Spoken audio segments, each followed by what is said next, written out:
Apocalypse. Apocalypse, chapitre 3.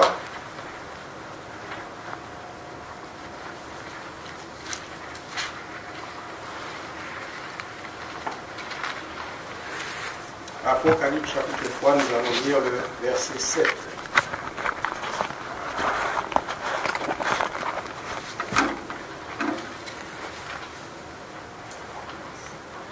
Le verset 7.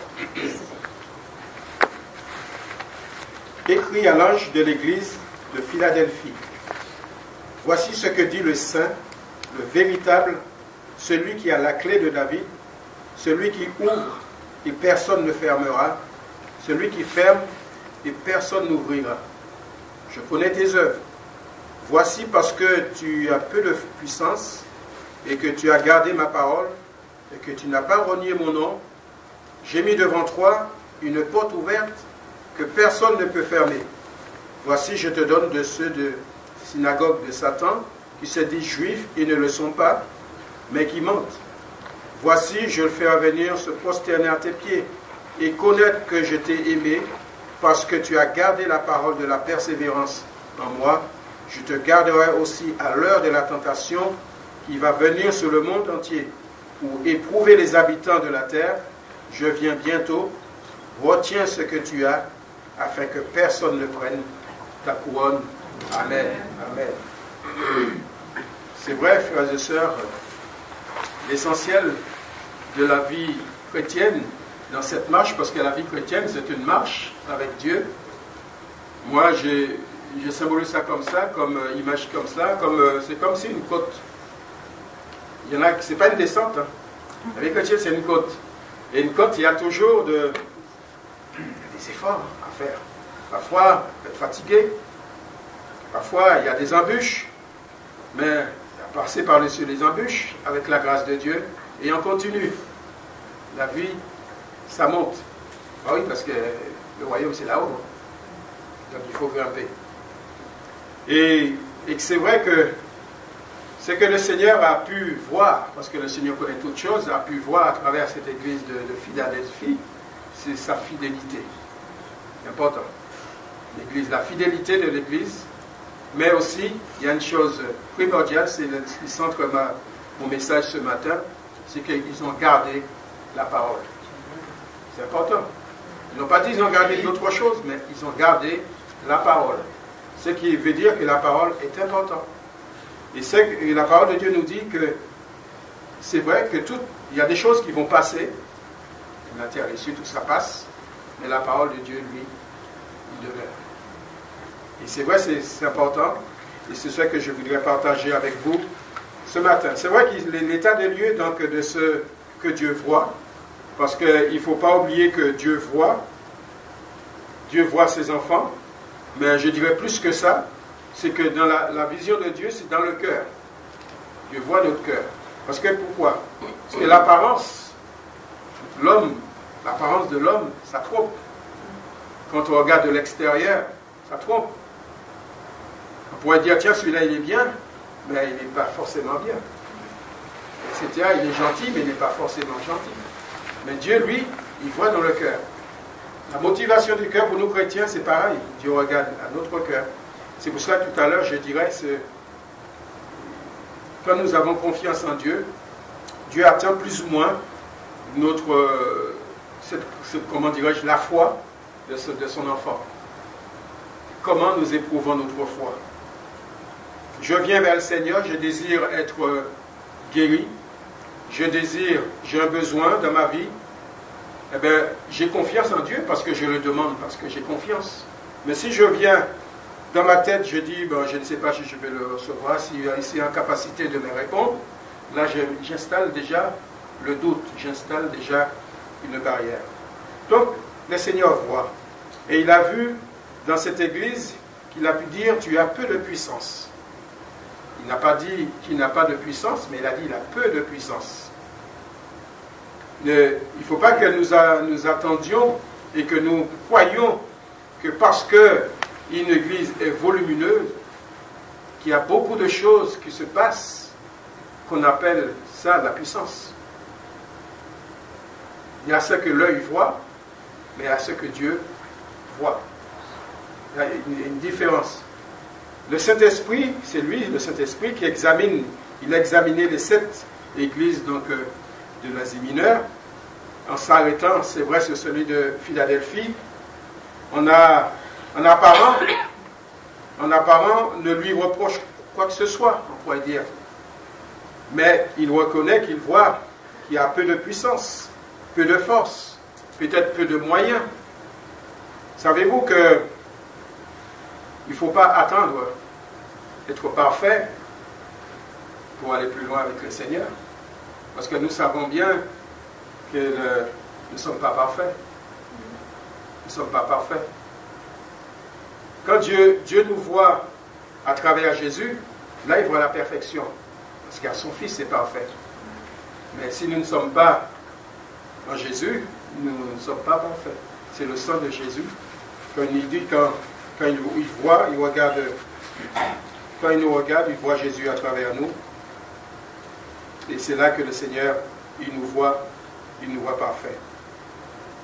Et c'est vrai que cette Église, on pourrait dire, il y a peu de force. Peu de force pour permettre à Dieu de recevoir toute la gloire qui lui revienne. Dieu ne recherche pas l'effet, je dirais, Dieu ne recherche pas l'effet d'un grand nombre, ni d'un petit nombre, mais la qualité, la motivation du cœur. La qualité et la motivation du cœur. Et que c'est vrai, comme il est dit dans Ésaïe 30, verset 15, c'est dans la tranquillité et le repos que sera votre salut. Et c'est dans le calme et la confiance que sera votre force. Mais vous ne l'avez pas voulu. Donc c'est vrai, si à un moment donné le peuple de Dieu n'a pas pu saisir cette opportunité, néanmoins le Seigneur veut nous rappeler ce matin, c'est dans le calme et la confiance que sera votre force. Amen. Et tout compte fait, cette église de Philadelphie avait par la grâce de Dieu et la force que Dieu lui accordait, et il s'appuyait et il était attaché au Seigneur par le Saint-Esprit. Donc c'est cette église qui faisait confiance. Ils étaient fidèles. Ils savaient qu'il y avait peu de puissance, mais ils avaient gardé l'essentiel. Ils avaient gardé la parole de Dieu dans l'obéissance. Vous savez, on n'a pas besoin, dans nos rassemblements, on n'a pas besoin beaucoup de choses, de faits d'artifice, je dirais, mais simplement la vie de Dieu en nous, simplement la parole de Dieu. Quand nous lisons la parole, quand nous la méditons, et c'est vrai, c'est comme si là-dedans, c'est notre ordinateur, ça revient à chaque fois. Le Seigneur, nous sommes bien. Vous savez que si on avait que Jésus, ça ne suffit. Vous pouvez mettre quelqu'un tout seul sous une île, avec Jésus, ça suffit. Non? Vous voulez d'autres compagnies? C'est normal, nous sommes humains, nous désirons, mais vous comprenez ce que je veux dire. Le Seigneur, c'est autosuffisant pour nous. On n'a pas besoin d'autre chose, parce que Dieu peut tout. Amen. Jésus peut tout. Il nous connaît. Jésus peut permettre que nous vivons sur une île, parce que j'ai pris cet exemple-là, mais sur une île tout seul, et que nous survivons. Lui, il peut. Ben, vous voyez, mes frères et sœurs, c'est que le Saint-Esprit soulignait pour cette église de Philadelphie, il disait, je connais tes œuvres. Et que tu n'as pas renié, c'est-à-dire que tu n'as pas abandonné mon nom. Tu n'as pas renié mon nom. C'est vrai que Jésus lui-même qui disait dans la parole de Matthieu 10, verset 33, il disait, mais quiconque me reniera devant les hommes, je le renierai aussi devant mon Père qui est dans les cieux. Et en parlant de reniement, nous connaissons l'histoire sur le reniement. L'histoire de Pierre, on le connaît tous. Mais je ne veux pas faire de jeu de mots, mais ne lance pas la pierre à l'apôtre Pierre. Parce que c'est vrai, parfois, on a tendance à dire, moi, j'ai la force, je vais pouvoir résister. Et c'est vrai, dans le milieu de la jeunesse, ils vont dire maintenant je gère, je sais. Mais Pierre, l'exemple de Pierre. Et que c'est vrai que quand il dit oui Seigneur, cela ne t'arrivera pas. Et le Seigneur lui dit, je te le dis, en vérité cette nuit même, avant que le coq chante, tu me renieras 3 fois. Mais oui, il était là dehors avec des gens, et toutes 2 servantes l'ont reconnu. Et il a même fait l'interrogation en disant, je ne connais pas. Je ne connais pas cet homme. Et nous voyons que même dans le groupe, parce qu'il n'avait pas, il reflétait quand même le Seigneur en lui, par sa parole, ils l'ont reconnu, et il a renié le maître. Il a renié le maître.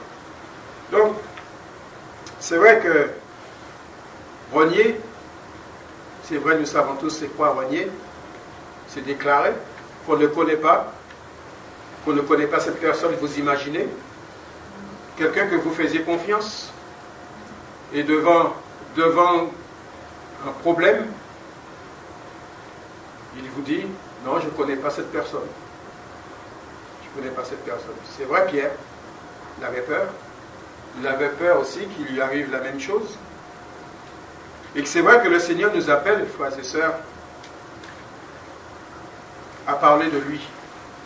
Le Seigneur nous appelle à ne pas cacher le message aux âmes, le message du salut. C'est valable dans nos entretiens avec nos semblables, ceux que nous côtoyons, dans nos familles, collègues de travail. Si le Seigneur nous donne l'occasion, ne cachons pas ce message du salut dans nos cœurs. Nous devons leur parler. Amen. L'Église qui évangélise, nous ne voulons pas une Église qui se gonfle de connaissances. Nous connaissons beaucoup de choses. Nous savons beaucoup de choses, mais et après, c'est les âmes qui se perdent. Si le Seigneur nous a donné, nous devons aussi donner aux âmes. Le Seigneur a mis, c'est vrai, sur mon cœur, cette parole, et le Seigneur met aussi sur votre cœur. Et c'est vrai, frères et sœurs, la mission des chrétiens, la mission de l'Église, c'est le salut des âmes. Amen. Le salut des âmes, de penser à nous sommes sauvés, mais il y en a d'autres qui se perdent. On n'a pas besoin d'aller loin dans nos familles. Nous avons besoin. Quand les occasions sont là, le Seigneur ne demande pas d'être. Il faut avoir un chrétien, il est équilibré. Nous ne voulons pas bassiner les gens de parole, mais rien que par nos comportements, rien que par nos conduites. Et c'est vrai que le monde nous regarde. Faites pas attention, le monde nous regarde. Et je vois quand je travaillais, je ne travaille plus, mais je suis à la retraite, messieurs, c'est pourquoi je dis ça. Eh bien, les gens m'observaient, me regardaient, si j'allais faire comme eux, si j'allais dire comme eux. Pourtant, je ne disais rien, mais ils m'observaient. Et à moins une petite parole qui sort de la bouche, ils me reprennent. Ils me disent, tu dois te dire ça. Alors là, j'ai senti ce petit frisson en moi, qui parle au Seigneur. Ouais. Le monde nous oublie ça, ils nous reprennent. Ouais. Et c'est bien. C'est bien parce qu'ils ont reconnu en nous qu'il y a quelque chose de différent. Et c'est vrai, voici, parce que tu as peu de puissance et que tu n'as pas renié mon nom, et surtout, par-dessus tout, et que tu as gardé ma Le ciel et la terre passeront, mais mes paroles ne passeront point, nous dit Matthieu 24, verset 35.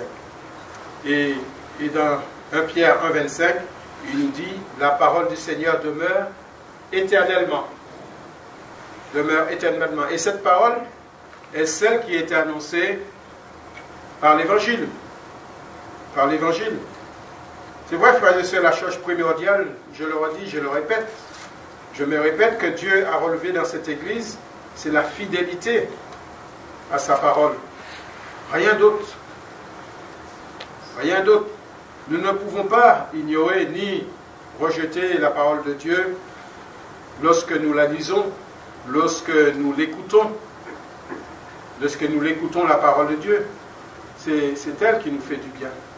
C'est elle qui enrichit nos âmes. C'est la parole de Dieu qui permet à notre foi de grandir. C'est vrai. Quand nous entendons, nous écoutons, et notre foi grandit. Donc la chose primordiale, c'est vrai, c'est la fidélité. Et il est dit dans la parole encore, celui qui garde sa parole, l'amour de Dieu est véritablement parfait en lui. Par là, nous savons que nous sommes en lui. Amen. Et que c'est vrai que même Jésus pouvait le dire et reprendre certaines personnes, entre autres une femme, il nous a dit, élevant la voix au milieu de la foule, il dit, heureux le ventre qui t'a porté, heureux le sein qui t'ont allaité. Donc Jésus le reprend. Nous trouvons cela dans Luc 11, verset 27. Et le verset 28 nous dit, Jésus répond, heureux plutôt ceux qui écoutent la parole de Dieu et qui la gardent. Amen. Ah oui, Jésus, tout de suite, il va à l'essentiel. Il va à ce qui est important. C'est pas le fait que, voilà, il va descendre et puis qu'il fasse des miracles, tout ça. Mais heureux ceux qui gardent la parole. Ceux qui gardent la parole. Garder la parole, c'est quoi garder la parole? Tout d'abord, vous gardez cette parole, la parole de Dieu, la Bible, ce que vous avez entre les mains, nous avons dans les mains, ce que nous entendons, que nous écoutons. Et que c'est vrai, c'est la première. Tout d'abord, il faut écouter la parole. Heureux celui qui écoute la parole de Dieu. Il faut accepter cette parole, l'accepter. C'est pour nous. Croire à cette parole. Et ensuite, le plus important, c'est le mettre en pratique. Écouter cette parole, entendre cette parole, il faut que nous croyions que cela vient de Dieu. Amen. Parce que, pourquoi je dis ça? Parce que nous avons tendance, comme je viens de le dire, je l'ai souligné en premier, l'homme regarde l'apparence. Il regarde à celui, peut-être qui apporte la parole, dit tiens, celui-là est moins intéressant, donc voilà. Ah oui, si ce frère-là, il est important. Donc je vais prêter attention. Donc là, vous voyez, nous faisons des indistinctions. Et pourtant, c'est la parole de Dieu, c'est la même parole. Mais sauf que c'est l'instrument qui a changé. Voilà. Vous prenez un instrument, vous prenez une guitare, vous prenez je ne sais pas moi, clarinette, vous prenez tout ce que vous voulez. Mais il va sortir la même note, hein, même tonalité. Hein. Pourtant, c'est un instrument différent. C'est pour cela qu'il faut croire, même l'instrument qui annonce la parole de Dieu, il faut dire c'est la parole de Dieu. La Bible dit, alors je le crois. Même par la bouche d'un frère ou de tout ce que vous voulez, mais je le crois. Et si c'est la parole de Dieu.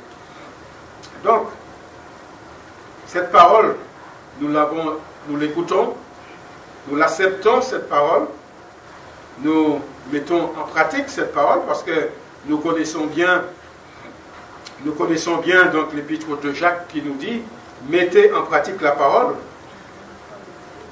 et ne vous bornez pas à l'écouter.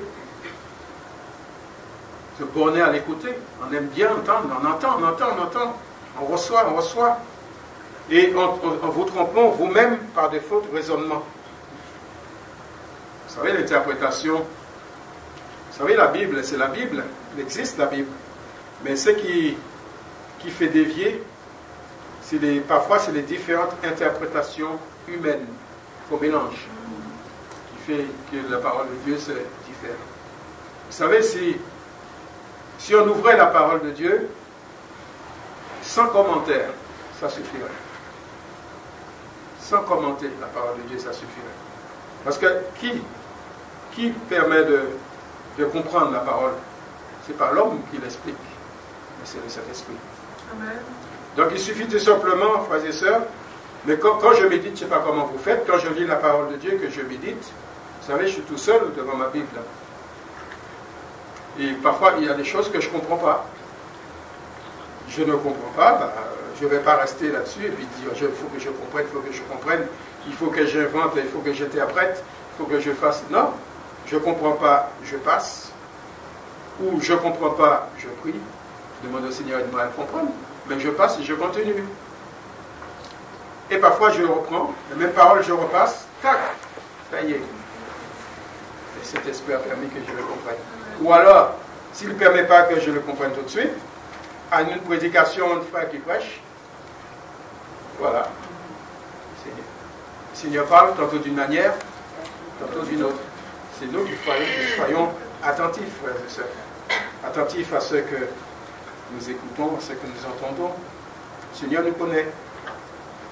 Et c'est vrai que il est dit dans Lévitique 26:3, si vous suivez mes lois, si vous gardez mes commandements, vous les mettez en pratique, je vous enverrai des pluies à leur saison. Là, nous voyons bien qu'il y a un si, il y a les conditions.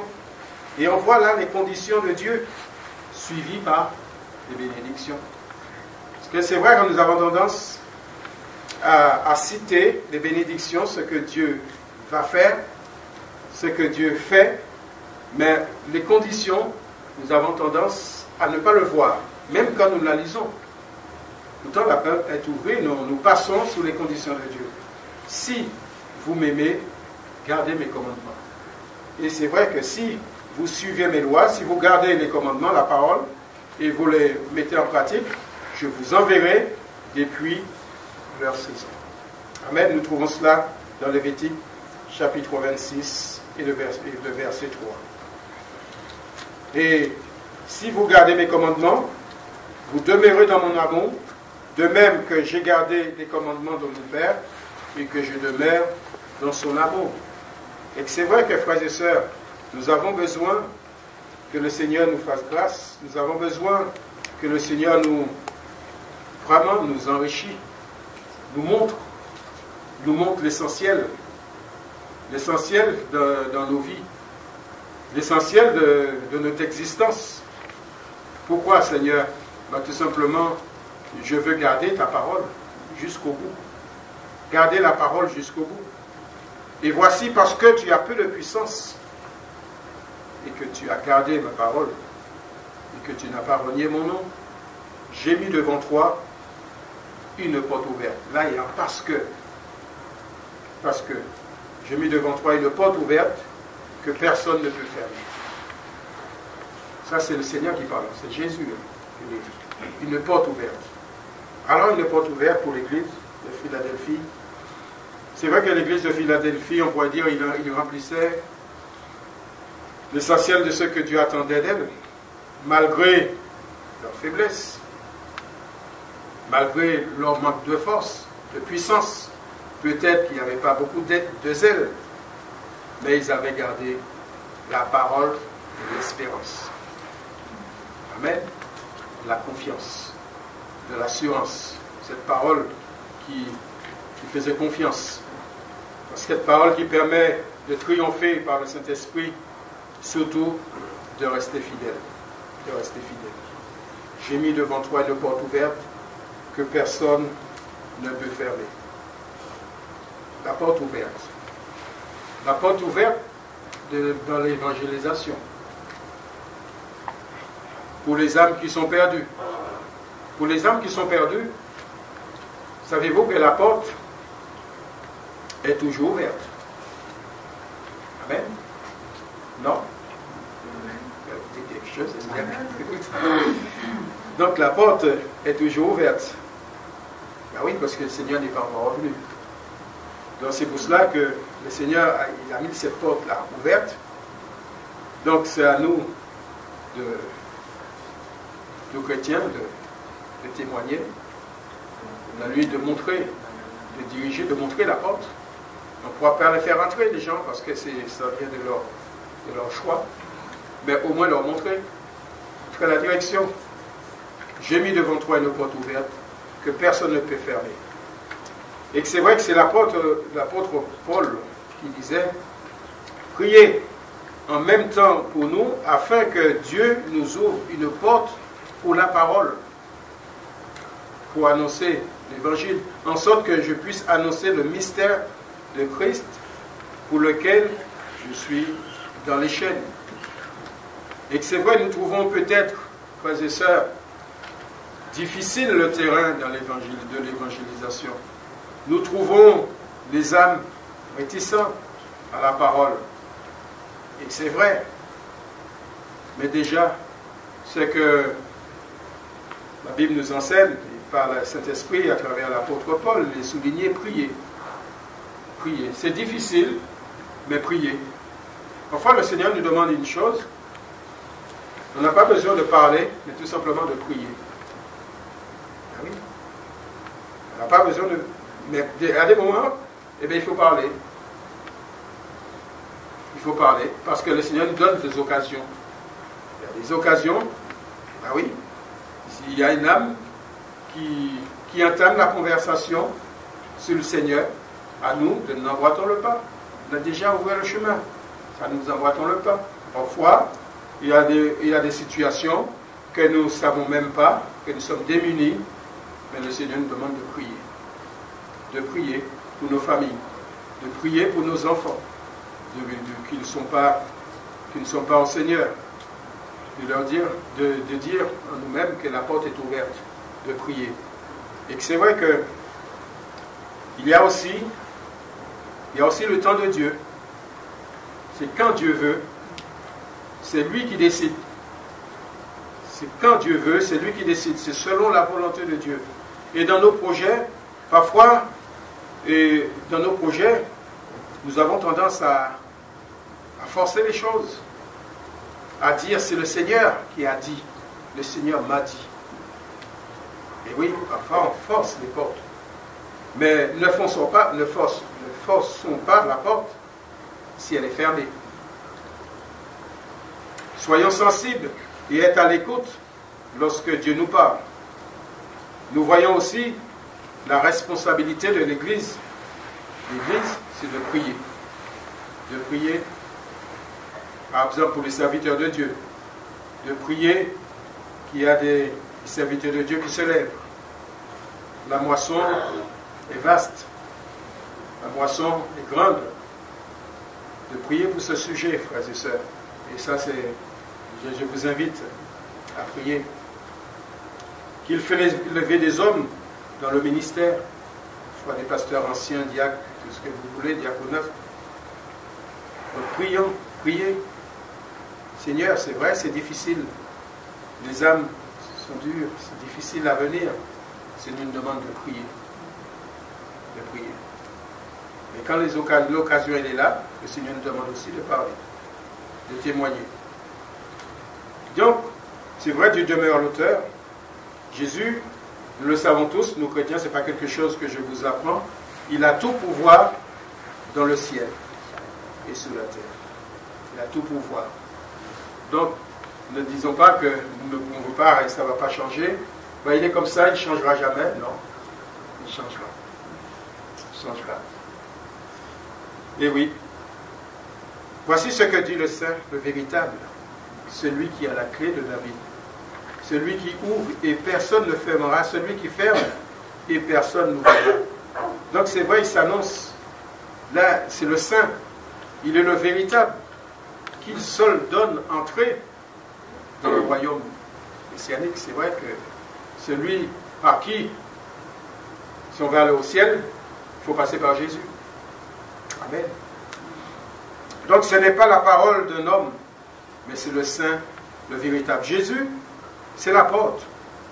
Aujourd'hui encore, pour ceux qui concernent le salut, la porte est encore ouverte, afin que celui ou celle qui n'appartient pas à Jésus puisse y entrer pour être sauvé. Donc tout homme doit passer par Jésus. Il dit lui-même, je suis la porte. Je suis la porte. Mais, frères et sœurs, nous savons un jour que cette porte sera fermée. Cette porte, il sera fermée. Et il sera trop tard. Ça me fait penser à comme la porte de l'arche de Noé. Vous savez, c'est qui est-ce qui a fermé la porte? C'est Noé. C'est Dieu. qui a fermé la porte.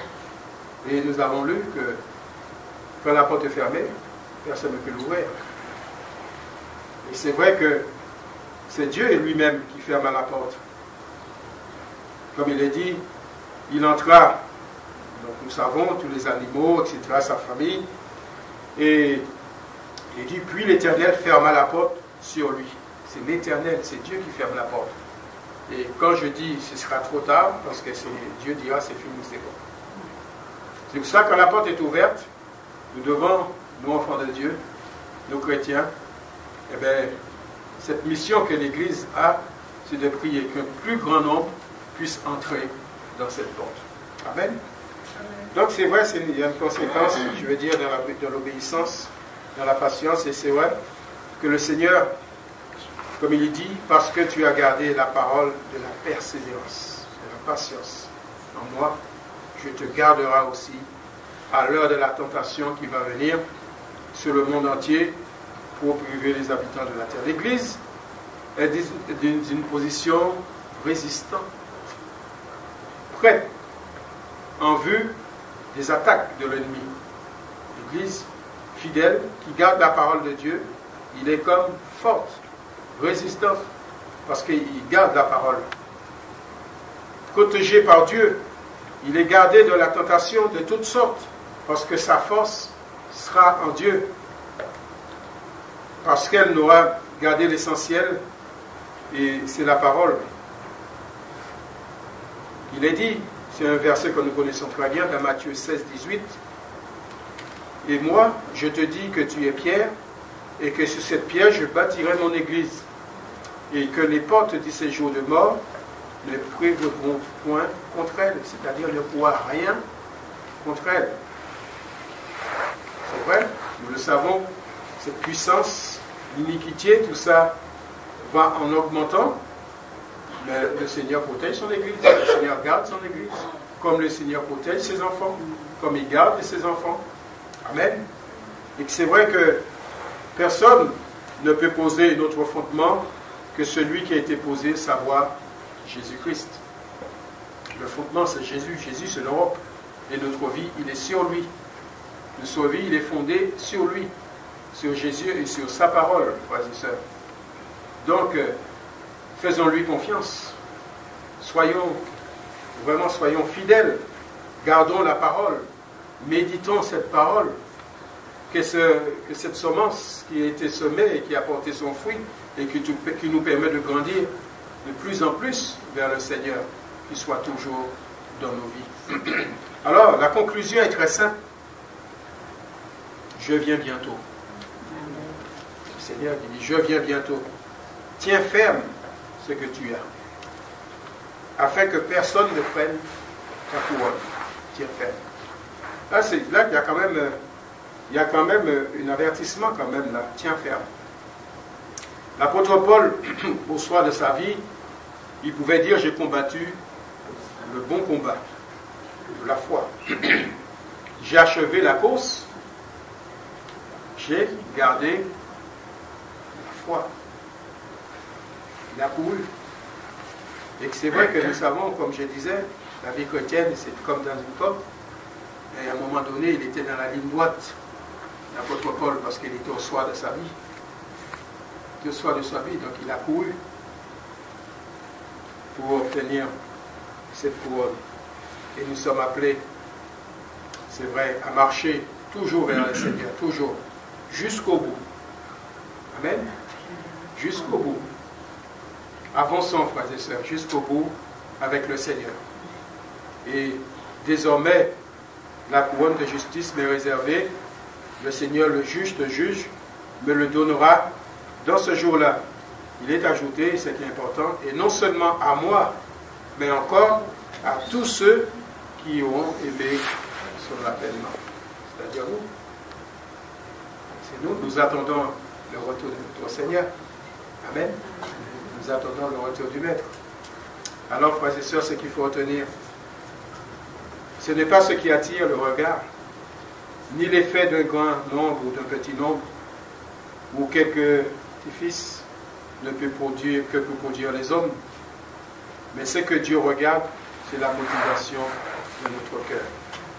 Et ce qui est important, l'essentiel, c'est de garder la parole, la fidélité, la patience. Parce qu'il faut de la patience. On sait que c'est dur. On sait, on entend, Jésus vient bientôt. Il faut avoir cette patience. Et là, cette patience, il n'est pas charnel. Cette patience, il est spirituel. Il est surnaturel. La patience que Dieu veut mettre dans nos vies, dans nos cœurs. Donc, il vient bientôt. Alors, soyons prêts, soyons prudents, parce que là, il est question de ça aussi, afin que personne ne prenne ta couronne. Amen. Que Dieu vous bénisse. Amen.